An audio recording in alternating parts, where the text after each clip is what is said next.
Hello student, आज हम लोग पढ़ेंगे नियोजन ते प्रतार। नियोजन ते प्रतार जो हैं 3 आधार पर हम लोग पता करते हैं। पहला है कि कार्य के आधार पर। तो कार्य जो है 3 प्रकार के होते हैं। उच्च स्तरीय कार्य यानी उच्च स्तरीय योजनाएं जो टॉप लेवल पर बनते हैं, और दूसरा जो है वो मध्य स्तरीय जो मिडिल मैन मैनेजर बनाते हैं, और तीसरा सी जो निम्न स्तरीय योजनाएं जो लेबर स्तर पर या फोरमैन स्तर पर बनता है। तो हम देखते हैं जिस प्रकार कार्य के आधार पर 3 योजनाओं तो जो बनाते हैं, जो नियोजन प्रकार हैं, उनमें जो है मानसिक लेवल भी नीचे से ऊपर की ओर बढ़ते जाता है। जैसे छोटे और रूटीन प्रकार के जो नेचर होते हैं वे नेचर जो होते हैं वो निम्न स्तरीय होते हैं, और जो थोड़े से सुपरवाइजर स्तर पर होते हैं, सुपरवाइजर के स्तर पर होते हैं, उसे हम लोग मध्य स्तरीय योजना कहते हैं।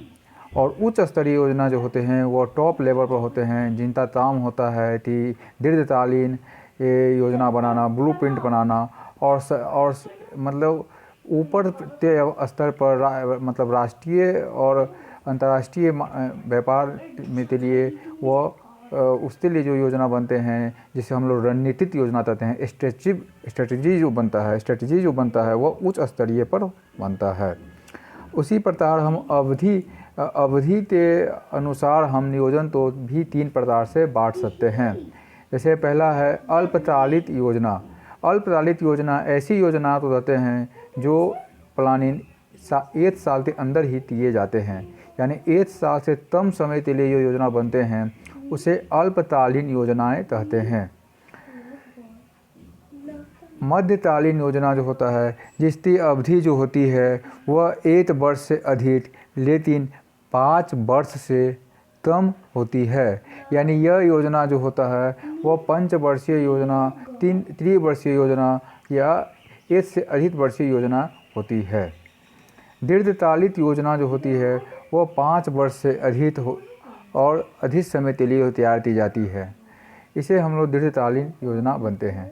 अब तीनों योजना जो बनता है, प्लानिंग बनता है, उसमें आप देखिएगा अल्पकालीन योजना जो होता है वह त्वरित योजना होती है। मध्यकालीन योजना होती है वह तो लंबे समय के लिए होती है, और दीर्घकालीन योजना जो होती है वह रिसर्च एंड डेवलपमेंट के आधार पर फ्यूचर के लिए होती है।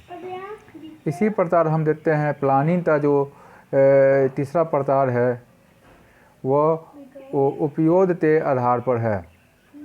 उपयोग के आधार पर हम कह सकते हैं कि अगर प्लानिंग 2 तरह से हम बना सकते हैं, स्टैंडिंग प्लान और single use plan. Standing plan जो एक बार बनाई जाती है, और जो उपक्रम की कार्य विधि समान संचालन के संबंध में नीति, नियम, उपनियम, युक्तियाँ आदि का निर्धारण करती है। इन निर्धारित मापदंड के आधार पर उपक्रम का कार्य को संचालित किया जाता है। सिंगल यूज प्लान जो होते हैं किसी विशेष परिस्थिति के लिए उत्पन्न हो उस समय एक बार ही बनाया जाता है। इसमें तो विशेष तारतम्य के लिए नहीं होता है, विशेष तारतम्य के लिए होता है। बजट तैयार करना तो विशेष तारतम्य बनाना इस योजना का उदाहरण है। तो इस प्रकार आज हम देखें कि नियोजन जो है वह विभिन्न प्रकार के होते हैं, जो कार्य के आधार पर, ड्यूरेशन के आधार पर और यूज के आधार पर। तो स्थिर योजना जो है वह स्टैंडिंग प्लान है, मानक प्लान है, जो हर संस्थान के लिए, संगठन के लिए होना आवश्यक है। Thank you.